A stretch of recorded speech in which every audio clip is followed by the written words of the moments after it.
What's popping, guys? So I thought today would be good a day as any to get my deck profiles video out. I'm going to be going over all the different decks that I currently play and or the ones that I am building. There's only one that I'm still building. The rest I have either finished or I'm very close to finishing. Maybe just need like a few tweaks to either completely finish up or something like that. So we'll just hop right into it with the first deck. So Jewelry Bonnie. This was probably the first deck that I thought I'm like, oh, okay, I want to play this deck in a competitive sense. Got some custom now, which are pretty sick. Because it has kind of a control play style, and it's something that I really gravitate towards. But yeah, we'll just get right into it.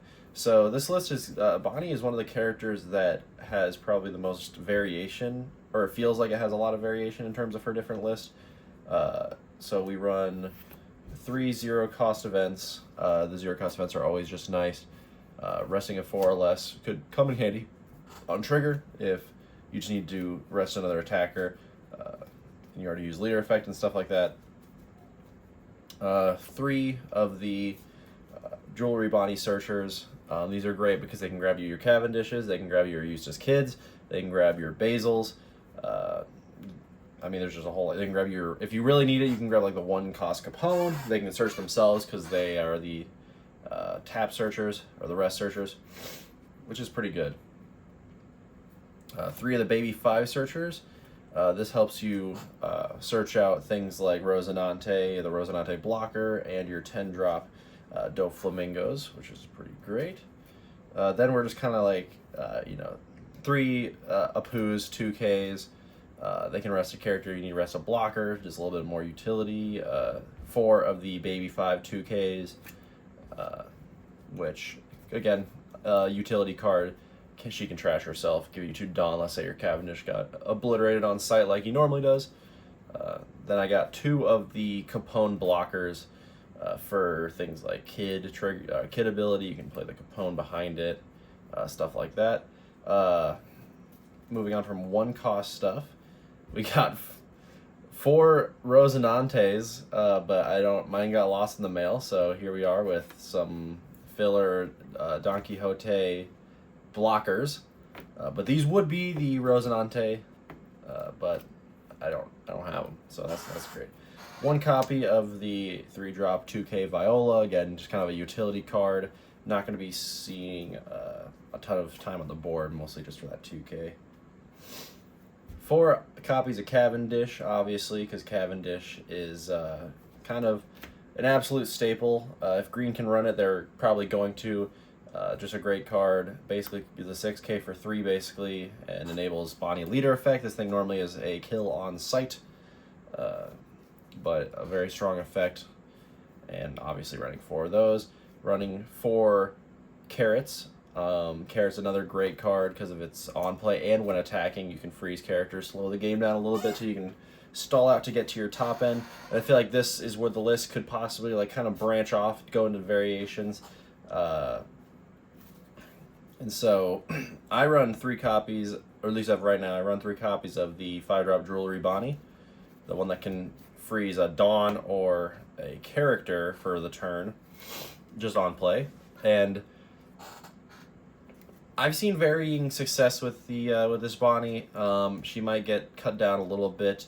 This list is a little bit, it's not like set in stone. It's not like a list I'm like super happy about. I've done a little bit of experimenting with it, and it's a little bit shaky. 3 Basil Hawkins. These are just great. They can't remove them without having to get risk getting one of their characters rested. A 7K blocker is super great. That feels great, and it's just a great card. 3 copies of Hody. Obviously, you're gonna need. There's a lot of top end in these Bonnie decks, so. Hody's, great. You can clear the board with them, rest some characters, clear a little bit. AK Rush is always great if you're trying to push for game 2. Hody's just a staple green card. He's very good. Another kind of up in the air pick is the 8-drop Rosinante. Had him for, you could potentially play Cavendish or Carrot down with him, and then it protects your Cavendish and or your Carrot, or maybe even your Bonnie when it comes down with his on play. And then you have, you developed, 13 Dawn worth of stuff, and then you still have 2 Dawn up. You got leader effect and stuff like that.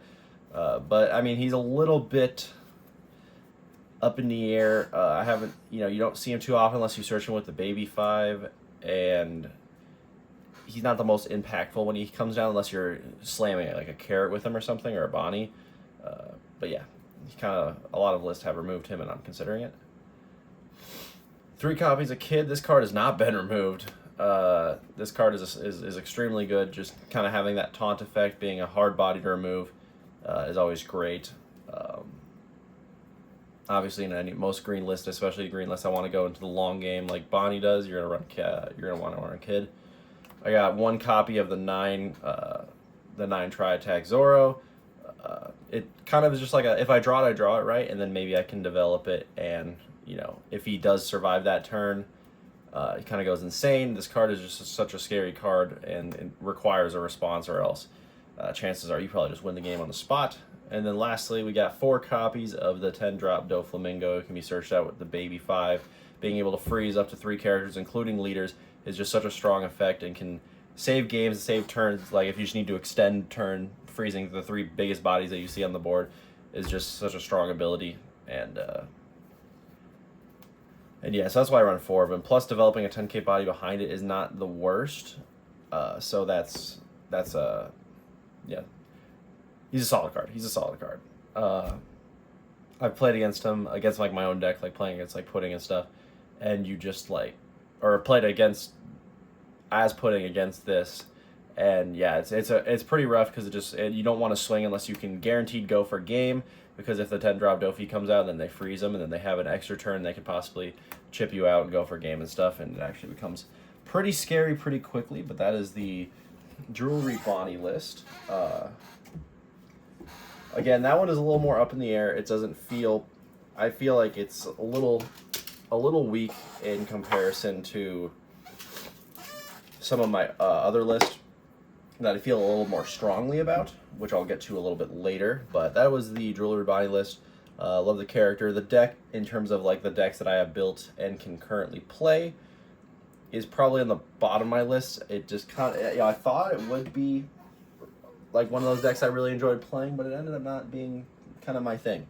Next up, I have Blackbeard. This deck is not...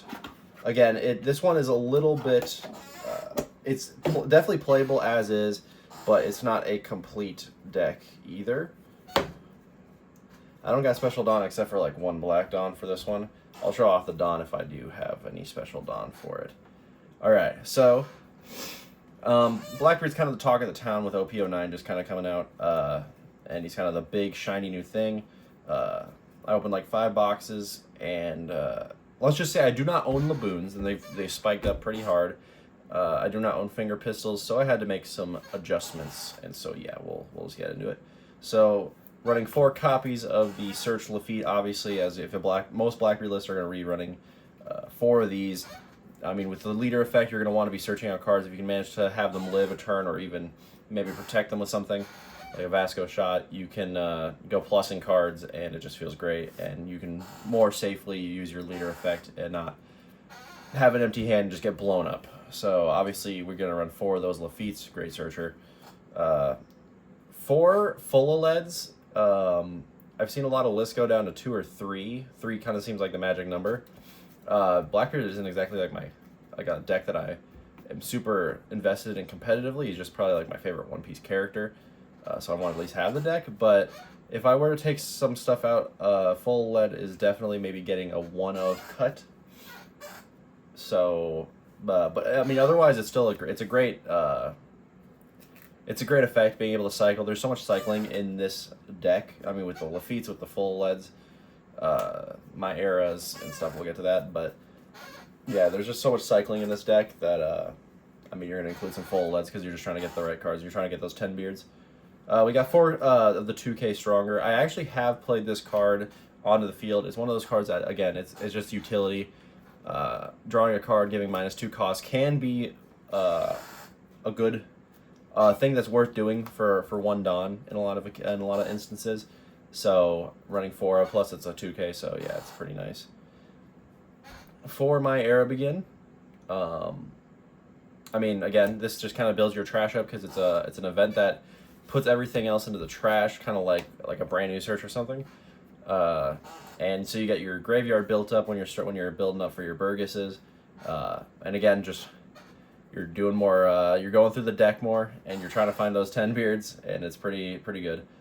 Again, another card that would likely probably get cut if I had all the cards for the optimal cards for the deck is Black Vortex. Not a lot of people like Black Vortex. Me personally, I've actually seen some use for Black Vortex because if you can negate Roger effect with and Roger's kind of with Shanks being such another new shiny thing.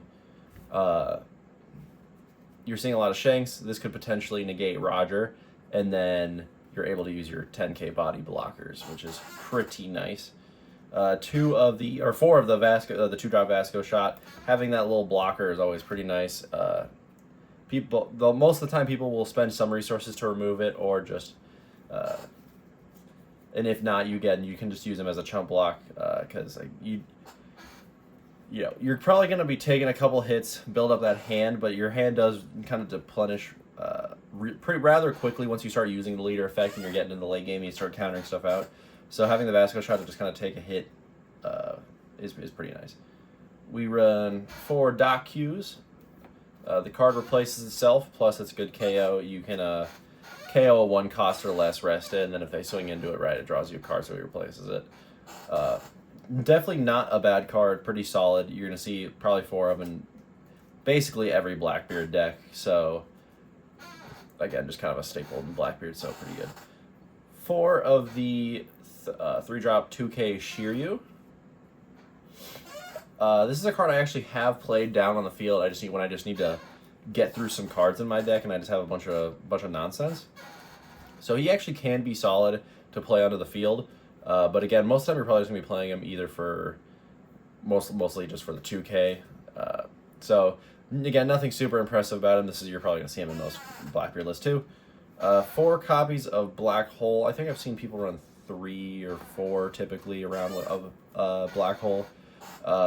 It's just a good effect. You can clear out a lot of important stuff, and if you get like the reduction on either Stronger or maybe like Van Augur, you can remove some pretty important stuff. I've seen some other lists running like Jack and stuff, and I don't know if like Jack would make you take out more of these, but I'm not sure. People have been experimenting with different variants of Blackbeard since he just came out, but yeah. We got 4 of the Burgess, obviously, running 4 Burgess.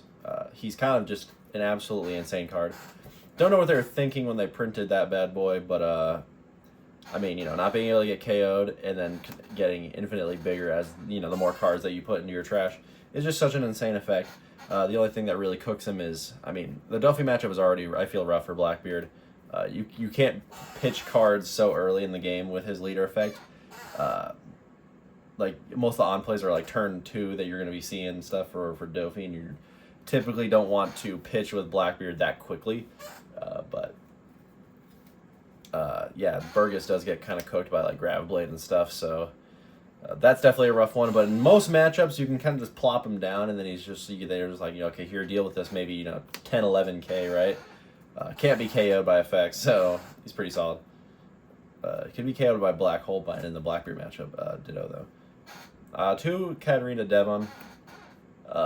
Again, missing some cards, so I've cycled in or filled in some other cards. Katarina actually has won me a game. The blocker, I was able to give her blocker, and then she blocked an attack. I countered her out, and then next turn I was able to give her double attack and actually get lethal with her after clearing 2 life, which is pretty sick. Again, she's kind of a card that just gets exploded on sight most of the time. But that could also could be a good thing if because it's like they're using resources for it, and if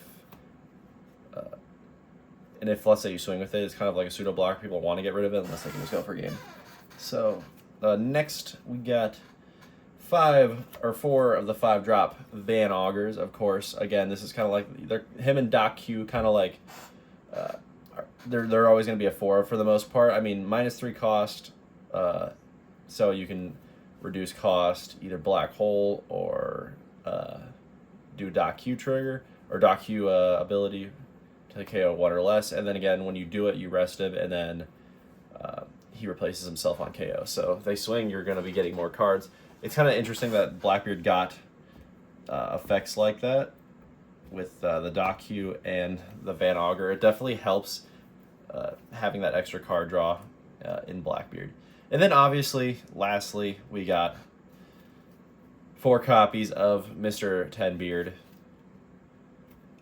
I mean, one of the most insane 10 drops they've ever released for sure.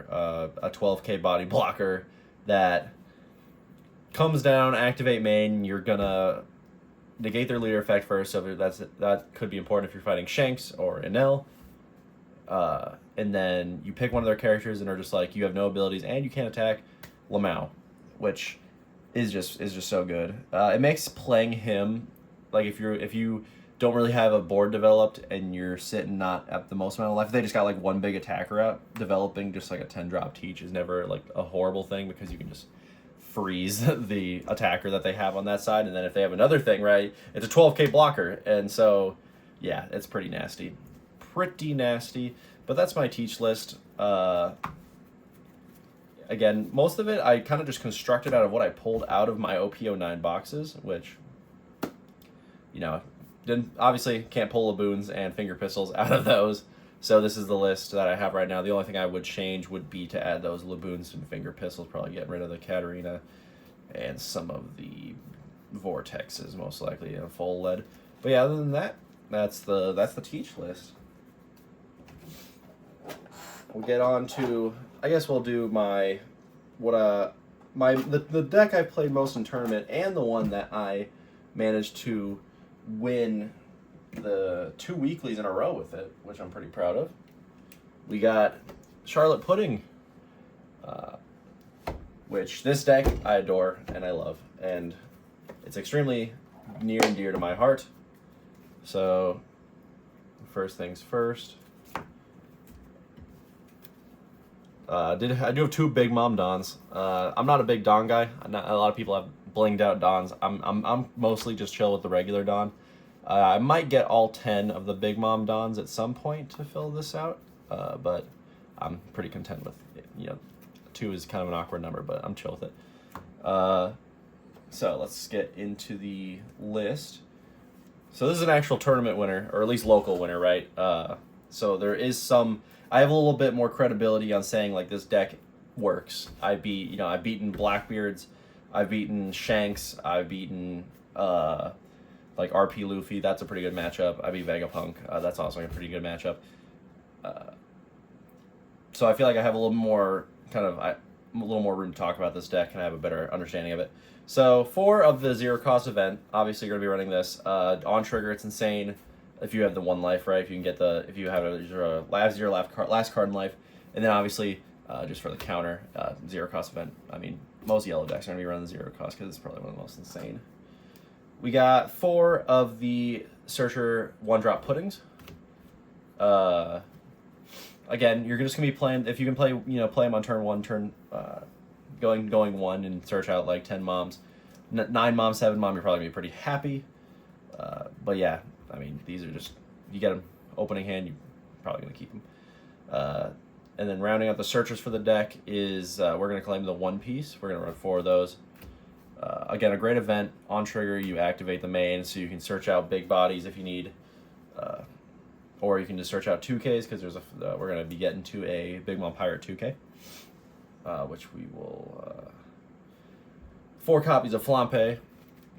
Again, just a really great yellow 2K. I've never actually played Flampe for the effect. And I mean, it's a 4-life leader, so playing it for the effect is probably not going to happen, and it's not like I'm playing BY Luffy.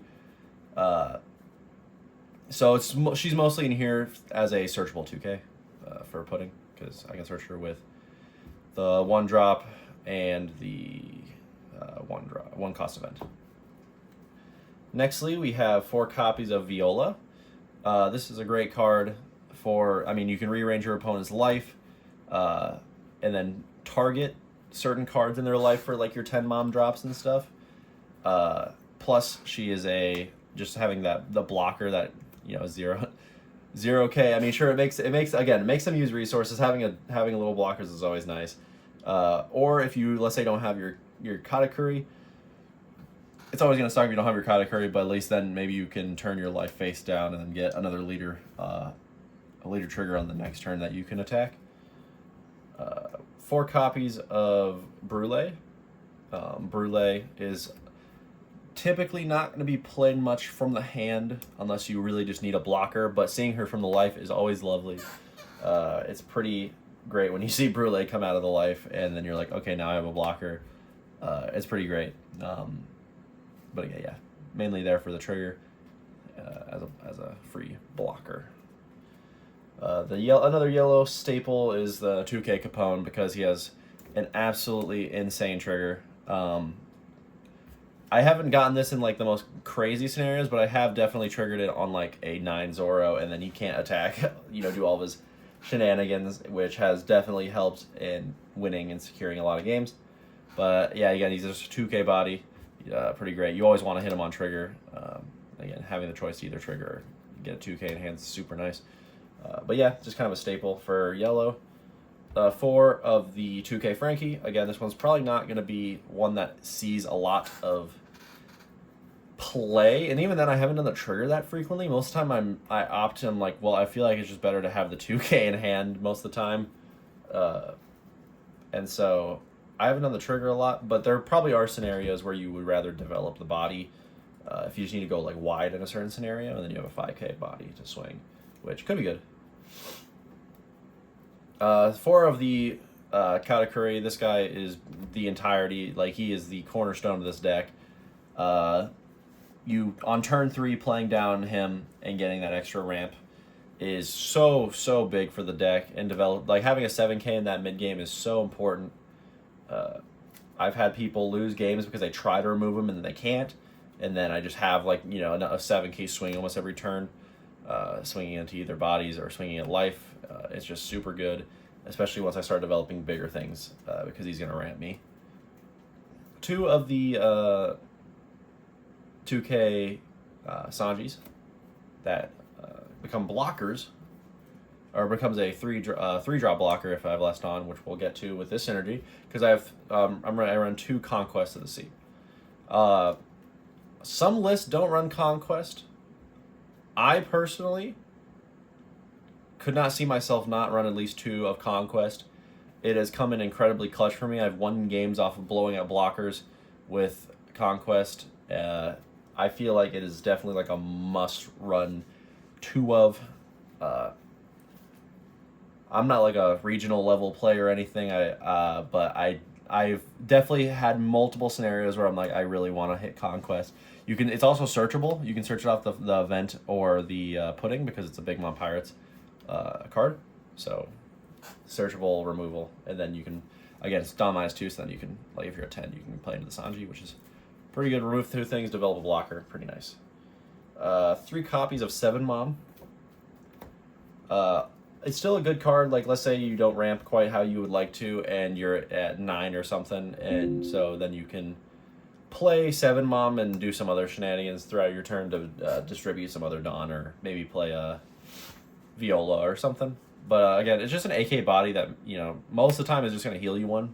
So it's like a 7-drop AK heal 1 most of the time, unless I've had situations where they trash life because they're confident they can like go for game or something. 3 of 9 Mom. A lot of people are kind of mixed on 9 Mom, but I have actually had a lot of scenarios where she has won me games. That removal ability is extremely powerful, and again, she is still a heal, and you're developing a 9K, right? So like, there are a lot of useful scenarios for her into like in the Dofi matchup. She can be pretty huge. In like RP Luffy, I've had a lot of success with her, getting rid of Bonclays and stuff like that, just so, or maybe even like Queen blockers. And so she's definitely like a solid 3 of, and I've never felt like I'm drawing too little or too less, too too much of her or too little of her. And then lastly, of course, we run 4 of the 10 mom. This is the main point of the entirety of the deck. You're going to be ramping and trying to play a 10 mom on 4, which feels great if you do it. I mean, it's such a strong card. I mean, heal and trash, and then you have a 12k body. It just feels, there's really no better feeling. I mean, it's such a powerful card. Most yellow, like, Big Mom Pirates lists are going to be running 4 of them. Like, there's 4 in Katakuri, and obviously Pudding's going to run 4 because she gets to accelerate her Big Moms, which is great. So yeah, that's what I'm running for the Pudding. This deck list I've had a lot of success with, and I feel really confident in. I've like struggled in certain matchups, like potentially like I mean, Shanks, I think I'm at like a 50-50 win rate with right now, and then I've only played against it once, but I am a nice fat 0% win rate against green-red Chopper, funny enough. But you could also kind of mesh that in with like Zuro. Those like turbo aggro decks can be extremely difficult for Pudding to deal with.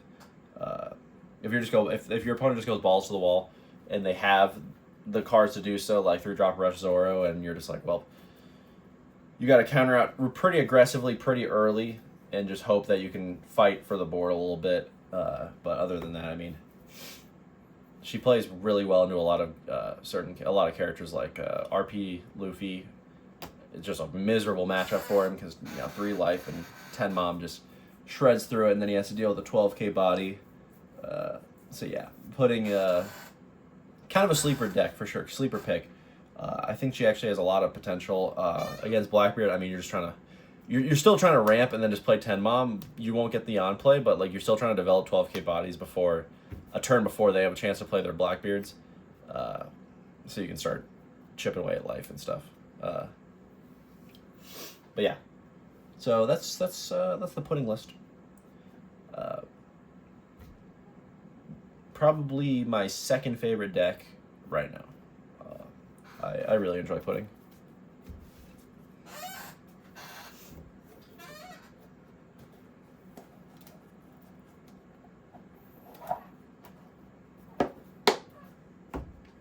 All right. Second to last deck here. This one I just finished today, and it's definitely a different experience for me after playing so much Pudding. Lol. I've got Gecko Moria. It's definitely an experience.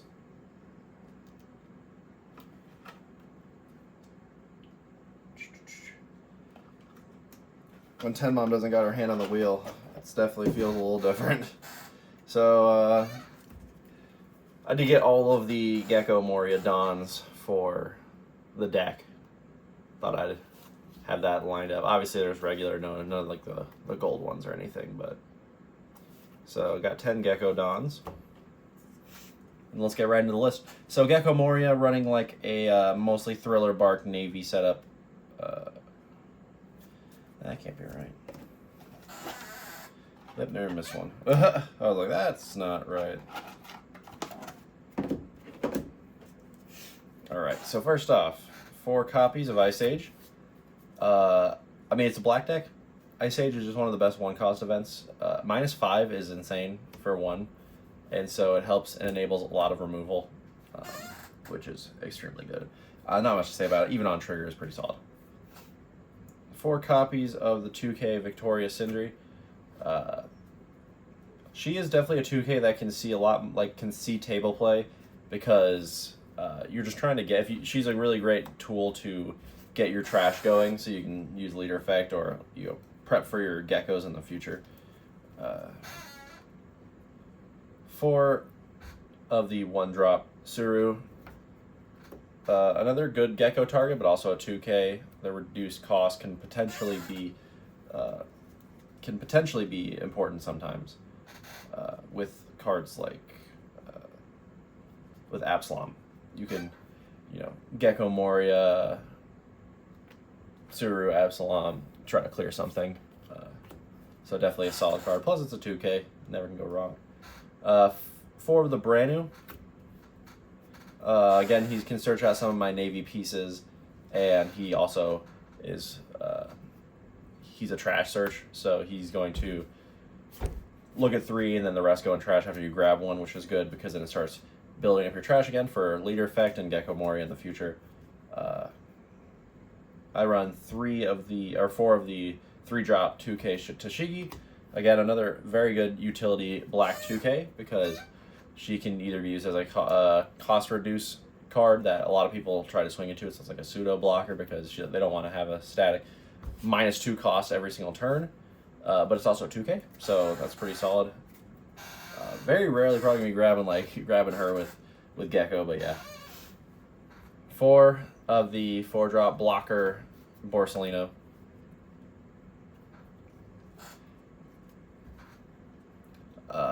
Very good Gecko target. You're probably in like late game is going to be kind of like your go-to Gecko target. Grabbing out Borsalino. I mean, he can't be KO'd by effects on opponent's turn. 6K blocker. Just a really solid all-around card that is a great target for Gecko. I run 2 copies of Kuzan, the 4-drop Kuzan. Again, if you're like ahead, grabbing him with Gecko is also pretty good. Just drawing a card, so you replace the Gecko in your hand, and then you have a potential on swing -4. So it's like a 5K body attached to a -1, or yeah, a -4 Ice Age instead of a -5 Ice Age. But extremely solid card. That's kind of it for the 4-drop Navy. We're gonna get into the 4-drop Thriller Bark synergy. So we got 4 of the Dr. Hogback.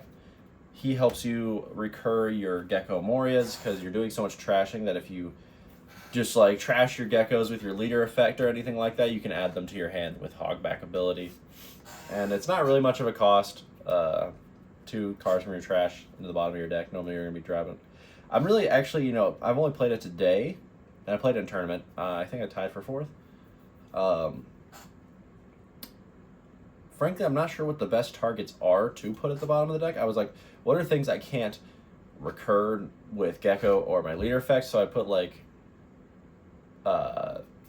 Ice Age and like the 6-drop Sakazuki onto the bottom, which I'm not sure if that's like the wisest decision, but that's what I ended up doing most of the time. 4 Absalom, again, extremely good for you can on 4, right? You like, I guess it wouldn't be on 4, but for 4 you could Ice Age and then leader effect, get Absalom, clear something. You develop a 5K body, and that was for 4. That you can develop some more stuff behind it, which is always super good. And he's not bad if you like don't have anything else to grab with the early game. You just develop a 5K on if you go first, right? Which isn't bad. 5K on 3 is not horrible. 4 copies of the 4-drop 5K Perona. This card is extremely important in Gecko Moria. This is what you want to like have in your opener so you can trash it for leader effect and then recur it to make your opponent trash cards in their hand. Super good against decks that have a lot of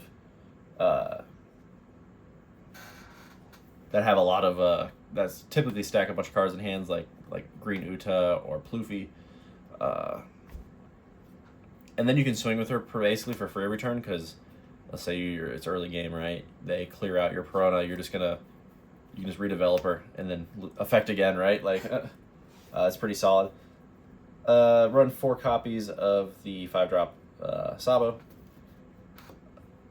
I mean, he's just good, especially into the black matchup, protecting your characters from KO and cycling your deck a little bit. I mean, everyone knows Sabo is just a really great black card. He's played in a lot of black decks. He's just really good. 4 of the 6-drop Sakazuki. Very solid removal card. I found myself playing him actually a decent amount today. KOing a 5 or less, plus you trash something, so you're developing your graveyards, your trash still. So, I mean, he's a 7K body, so frankly, just seems like a very solid card. lastly, we got obviously 4 copies of Gecko Moria. The deck would not be a thing without this 8-drop Gecko. Grabbing out 8-drop Gecko grabs out your Borsalinos, maybe your Kuzan. Could even grab out things like Perona if you need to. Grabs out brand new to search and build your trash even more. I mean, it's just a great card. Plus, it's like you're developing a 9K body and then a 4K and potentially like a 4-drop and a 2-drop behind it, which you're that by itself is 14 Dawn for the cost of 8, right? So Gecko's just an insane card, probably the best card that was introduced in this year. So that's my Gecko Moria list. Definitely a little bit different from a lot of the black lists like Lucci. I'm just not a fan of Lucci. Think it's a little bit goofy. Not my style. I felt like I wanted to play a black deck that kind of did what black does, but not Lucci. And Blackbeard is kind of his own thing. So I was like, Gecko Moria kind of fits that role. I mean, you're doing stuff with trash, which is fun, kind of the graveyard play style, right? Is fun, and he's a 5-life leader. And yeah, it just seems like a fun deck. I like Perona too, so running the Perona is always nice. The arts are good. A lot of SRs, but yeah. So, and then probably my main deck that I want to really grind out and try to get good with, we got Black Purple Luffy.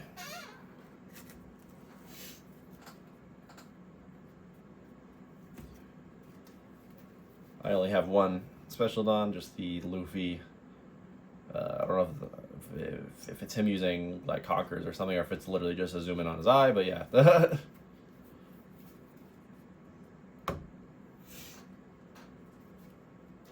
So yeah, this is the deck that I was most excited about for OP9, and I got to play and practice a little bit with it today at my local, and went pretty good actually. I felt pretty solid about it. So I'm definitely gonna be. I have another local coming up today. I'm recording this at like 5 in the morning, but have another local coming up, and I will likely be playing this Luffy, getting some games and getting some practice, and hopefully it'll be a good time. But yeah, let's get into the deck list. So we're going to be running 4 of the Searcher Law. That's just going to be good. The only negative about it is that you can't search out like Giant with it because it's a 2 or more. So the Nami is kind of just better, but obviously I don't have access to it. We're not red. But yeah, still good. You can search out the majority of the deck. 4 copies of Gum Boom Giant. Very obvious. This is probably one of the most insane, probably the best event that was introduced in this year. Just an absolutely insane card. I mean, yeah, there's not really much to say about it. I mean, you're getting 4K, draw 2, it replaces itself because you had to trash 1 to play it. Potentially drawing in a more counter. Yeah, it's pretty insane. 2 copies of One-Legged Toy Soldier. This is a potential Gecko target to yoink back, and then maybe getting his effect used for the Sanji later if they don't swing into it. But if they swing into it right, then boom, you got essentially what he was a mini blocker at that point, right? So that was nice, but yeah, he's also a 2K, which is nice. 3 copies of Shiki, another Gecko target. He's a blocker, but on play, if you have 8 or more Dawn, he's gonna draw 1, trash 1, or trash 1, draw 1. Draw 1, trash? No, draw 1, trash 1. So yeah, he's going to cycle your deck a little bit. Again, if they don't swing into it, then you get a blocker. If they do swing into it, then he was still kind of a blocker. So definitely solid, definitely solid. I run 3 copies of the Gum Gum Lightning. I actually encountered a bunch of scenarios today where it was actually a very useful card. 6K power or less hits most blockers. So I was playing against Pluffy, and I was able to hit the Queens, the Laws, and stuff like that. Like, it's a very efficient card. Works with leader effect. if you have nothing else to lead effect. Sometimes you just rip it anyways, just because you really need the removal. But yeah, it's pretty good. So 3 of those. 3 copies of Uso Hachi, probably one of the most versatile 2Ks. I mean, resting at 5 or less can help you go for game, and it's a 2K. Just a super great card. It's a super great card. 4 copies of Black Maria. This is a card that enables a bunch of shenanigans. If you're fighting another ramp deck, you can play Black Maria. Go up. They come back. You go whatever your opponent is. And then your leader effect goes off and you end up +2, and then it's pretty insane. But she also enables a lot of shenanigans with like the 10-drop extra turn Luffy. Kind of like the Dream with she enables the Dream with him.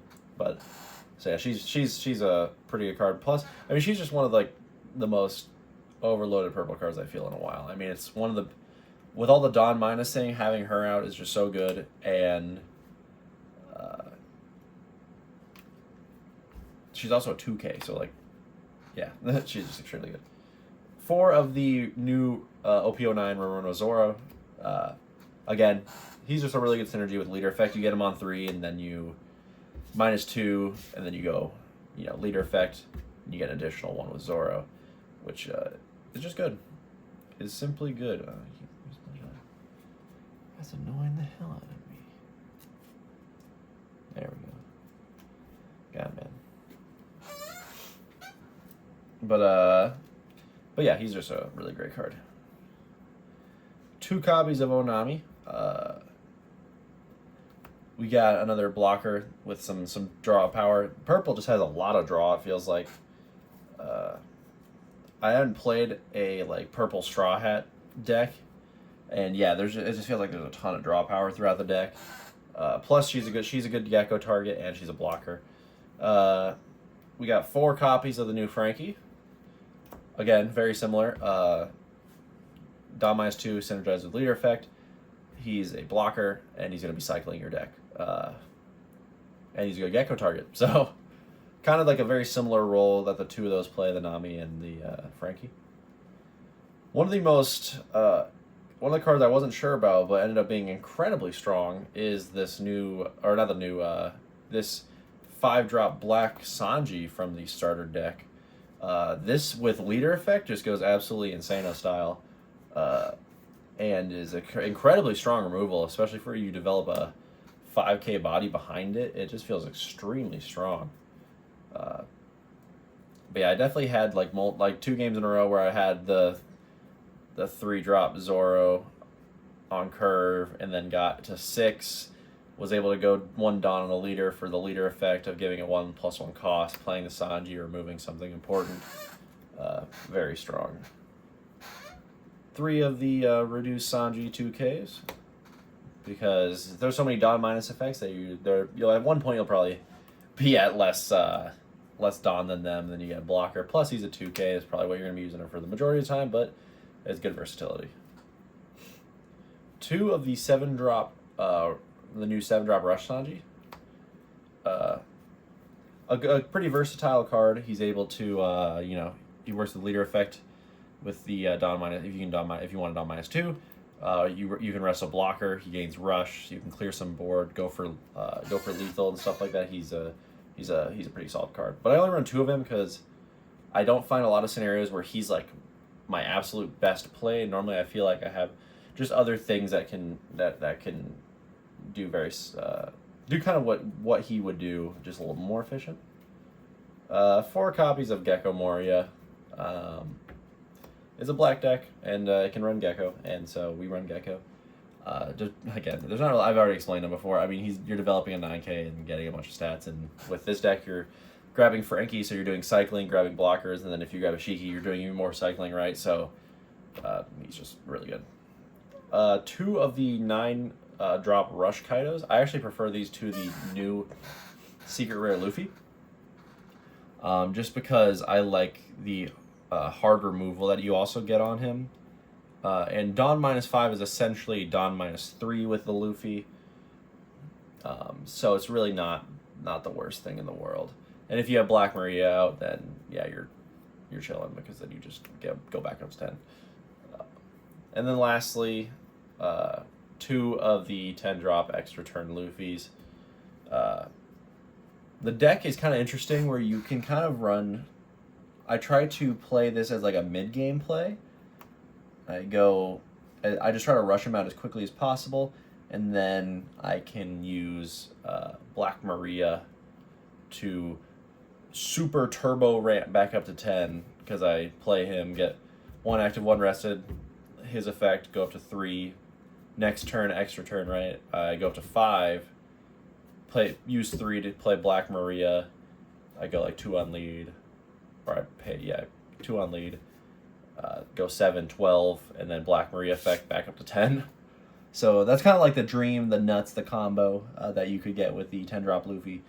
But it's I didn't encounter it super frequently. Running 2 of this Luffy makes it a little harder. I mean, he is searchable with the law, but it's not super frequent where I see him in hand. And frankly, I tend to win more games just off of like getting Rush Kaido and like a Gecko, and then I absolutely love this Rush Kaido. Huge fan of him. I much prefer him to the new Secret Rare Luffy. Maybe I'm crazy for saying that, but that's just kind of how I feel about it. That's actually all of the deck list. Kind of speed ran that. Didn't talk too much about like specific scenarios, just because the video would be a million years long. Just kind of wanted to go over the decks that in the list I got and give a little bit of reasoning to why, kind of the decisions I made in building them and why I went with those decisions. But yeah, so let me set these bad boys up.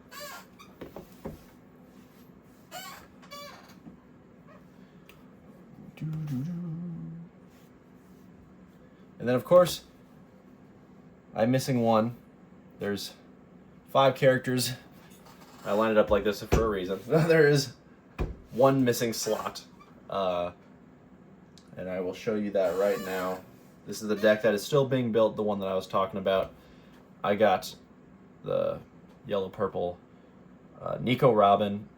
Nico Robin, one of my favorite characters in the show. I was like, I'm absolutely building a deck for her. OP10 is when I feel like she's really going to pop off. As of right now, she's just kind of a yellow deck. She doesn't have anything. She doesn't feel incredibly special right now. But I feel like in the next set, OP10, I'm going to be doing some shenanigans with her and like Kaido Linlin with the new Basil that's going to be coming out. And she's going to be an absolute cheeser, which will be pretty fun. But yeah, this is kind of my lineup. In terms of like tournament decks that I'll likely play in tournaments, these 4 I could definitely see myself playing in tournament. I guess if you want to cut Nico out for now, just because OP10, right? This could be the separation here, right? For tournament, non-tournament, but once 10 comes out, and maybe even if I finish the list, I might run her 1 or 2 times. Robin would be included in that, and then these 2. I love Teach as a character, but the deck is not exactly my play style. And then Bonnie is kind of odd. She's kind of like in the same boat where it's like, as a character, I love her, but the play style is, it's kind of not really. It's crazy too because I really like the control play style, but what I've learned about this game that feels extremely good to me is I am a big fan of ramping. And it just so it feels good. So purple is probably like my favorite color in terms of its mechanics. But I do like Gecko. I do like having that alternate play style that I can kind of do some graveyard shenanigans. And it's a little bit to change it up, because Pudding is a very linear play style where it's like, oh, I'm going to do the same thing and then play 10 mon, and then from there it's whatever, kind of whatever I have in hand. So having Gecko and having that variance of decision making is pretty fun, and does require me to use my brain. 10 Mom doesn't just take the wheel and throw me in the trunk and drive the car for me. But, you know, hey, I guess I gotta use my brain sometimes.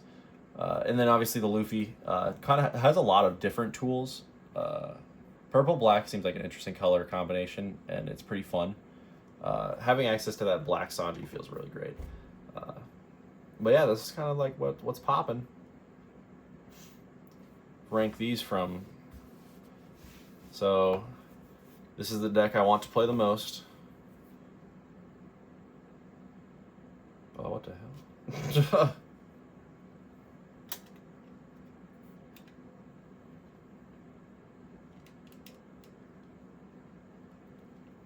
What the hell?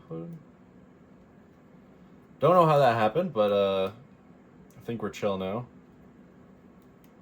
Yeah, we're chill. So then Pudding.